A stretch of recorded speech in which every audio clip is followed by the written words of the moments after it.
it's the final heat of the round of 32. We'll see defending champ Griffin Colapinto of San Clemente, California, taking on Jackson Baker, Newcastle, Australia. Two heavyweight surf towns battling it out.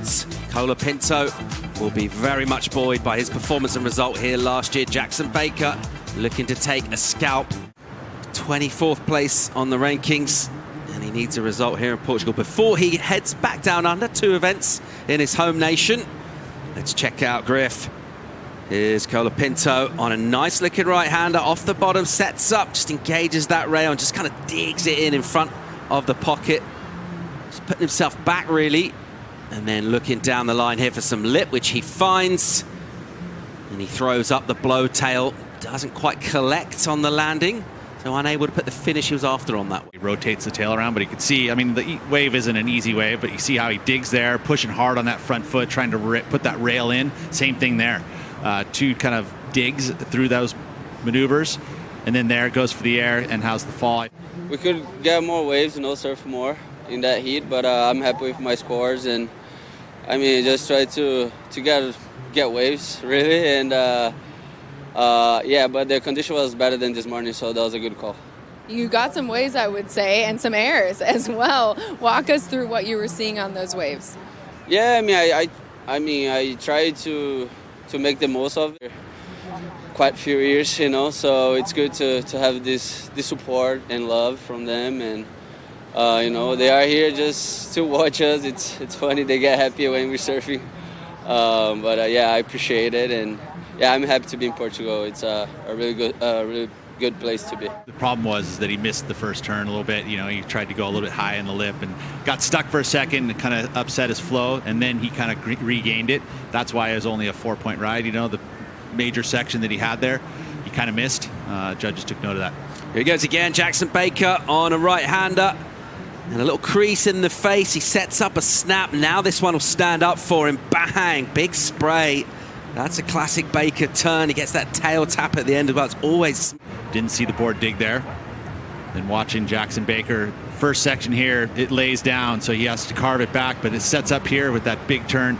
That's that spray. It's such great technique from Jackson Baker. He's able to lay the board at that right angle right before he hits the lip, and actually gets the spray started before he hits the lip, because usually when you hit the lip, it's just, you're not going to throw in spray, but he knows how to time it perfectly where he gets that chuck of spray, and that's an impactful move. When the judges see that just big sparks going flying out into the air. And controlled right behind him, Colapinto sets up himself on the rail, and then easy off the bottom, hard off the top, collects with heats of speed, still going down the line. He'll see a section, he'll take it on. Never easy to do, even for the world's best. He'll go down on the final maneuver. Nice exchange there, Jesse. Yeah, that was a great exchange for him. It looked like Griffin was probably going to get the better of it if he landed that last turn. And so it gets very hard for you to generate enough speed to ride out of those. But right here, as you see, he bottom turns, really gets a lot of spark on that turn. And right there, he's going over the hump. As soon as he hits that section, he doesn't have enough speed, and the wave just eats him alive. So yeah, that was a bummer for him, because he probably would have got the best score of the heat so far.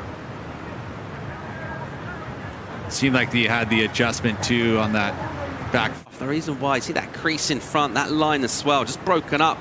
So you get a double up, but not in a good way, one that takes the energy away by that lump in front. Meanwhile, here's Griff from under Jackson's priority. He'll punt, and he'll get the rotation done, and then just swoop back for a finish. Crowd enjoying it with a nice ripple of applause. Not the most outrageous aerial maneuver we've seen from Griff, but nicely done, smooth, and crucially he landed it. So this is one of the techniques you can have in your landing, is landing on the nose of your board, which actually softens the landing. Section was fairly soft as well, so the judges will take all of that into note. The fact that he didn't fully rotate, all of those little intricacies that you see in an aerial.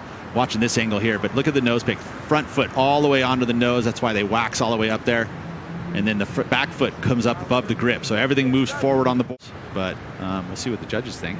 Yeah, numbers in 3-8 for him. Meanwhile, Baker being picky on these right-handers. He's let a couple go. He likes to look at this one though, and in the white water it will steepen up, and that one basically got into the rip, and it looked like the one before was a bit cleaner and juicier. So interesting call. It's just nice when it happens. Looks like we have a replay here away from Griffin, and that was a very nice, oh my gosh, unfortunately he ended up. It makes the lip uneven. You know, you got wind coming this way. Here we go. Here goes Jackson Baker. Backhand drives off the bottom. And nothing happening for him there on that wave. He'll flick off. And now with priority, it looks like he's not even going to wait. He's just going for it. Here he goes. A concerted paddle effort. He gets on. Colapinto looking for a big projection floater, covers loads of ground and then tags it with drift on the end. It's the combination of turns with the speed, no downtime between. That's nice. And you can see it just loads up, and look how big the wave got right as he drops in. Big float there, carries that speed. Had to hit it hard on that last section there. The 2 turns are going to be most likely the best wave of the heat. And it's super cool to see it right there. He's so late, and that just shows how much board control he has. He hit it very late, but he still was able to put a lot of drift on that tail. So see here, coming from a floater, like you said, Pete, just generating a lot of speed. And as soon as he hit the bottom, they use it pretty much all the time. So an example being this 5.67, he would have been comparing it to the 5.17 of Jackson Baker.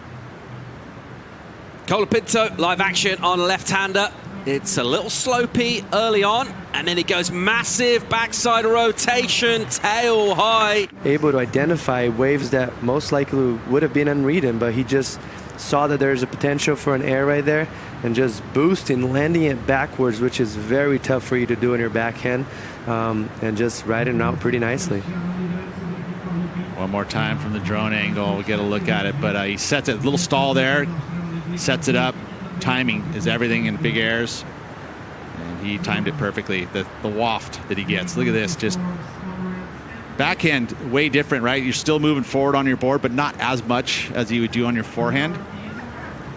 We've seen him do that before, but hang on, here's Baker right behind him with a section. He'll tag it. There's the spray, and he likes it as well. So a nice exchange there, and judges were just talking about them. They got some work to do here. As you see here, Jackson Baker, nice projection, and then going straight into a nice closeout. That was great timing from him, but I think the dangerous part was just Griffin. And as we speak here, just a nice drive through that turn. Throwing a lot of spray, as you mentioned, Pete, always timing it so well and so much speed throughout his whole wave. Something big was going to come from Griffin Colapinto. Tell you what, he doesn't disappoint. Judges will give that a number. In the meantime, we'll stick with the live, and here is Griffin Colapinto on a great looking wave, layback jam with drift on a big section, and he's fired up here. He's going through his repertoire of maneuvers. He also looks like he's having lots of fun. Just such a tall wave, so much speed, just really applying pressure to the back foot. Great release on that layback, and just clean and excited. First time we've seen a nice vertical clean face, really, and with a bunch of speed for Griffin. So this is going to be a solid number, even it's just the one maneuver. Watching your landing, so that just makes it very tricky and very sketchy for who's on top of the board. So that was very technical from him. Griff ain't hanging about for his score to come in. He's going again on the rail. It looks so loose out there and free and liberated. He'll have a bit of a cushion now. That's just a quick throwaway for him, but his previous comes in a 6-6. He's got big numbers here. It was a great wave for Jacko. Nice first turn, and this is the money turn right here, where he applies all the pressure and actually bringing a little bit more of an X factor, pushing a little harder than we expected and just finishing it off pretty strong. It's probably going to get a great score on the board. Do we think it goes 8.25 needed? I don't think so. Yeah, I think it's going to be his best wave, but I think he's still going to have some work to do here. But with 9:20 to go, I would say that he's got time. And that's, again, not lack of just abilities. I think it was just maybe a lack of one more big section like this one right here. He was probably looking very good. You see Jackson Baker on a big right-hander, and that one runs away from him. You see the backwash get hold of the wave as well. There's still, even though the swell's dropped, there's still loads of energy out there and unable to get on the right side of the peak there. You know, 40 minutes, and all of a sudden you're now down to just a minute 45 to try and find that quality wave. It is a daunting task, but not impossible. Baker having a look here. Griff lets him go. It's a double up on the outside, and he is just ejected out of that, trying to avoid the lip, so no real opportunity to take on the lip there. And this is exactly what you do when you got priority. Look, the little turn of the head, keeping an eye on Jackson, who will have to go. So Griff says, no, I don't think so. Colapinto takes the wave, and he'll go down the line looking for a ramp. Is he? Yeah, he is. He finds a section, and he throws it up. Doesn't get the landing on that. Have a little look outside and see Jackson Baker up and riding. So he got himself the second wave of the set. Baker needs a big finish here. Doesn't have loads of speed coming into that, and he knew it. He knew that wave didn't have the number he required. 7.44. Disappointing for Jackson. He was there. Just a couple moments that unfortunately didn't go his way. It really came down to the backside air is what it came down to, really. The fact that Griffin was able to manufacture a score on a wave that was less than stellar. I mean, the point potential on that wave looked very low, and Griffin turned it into a 7.83, and that really was the difference.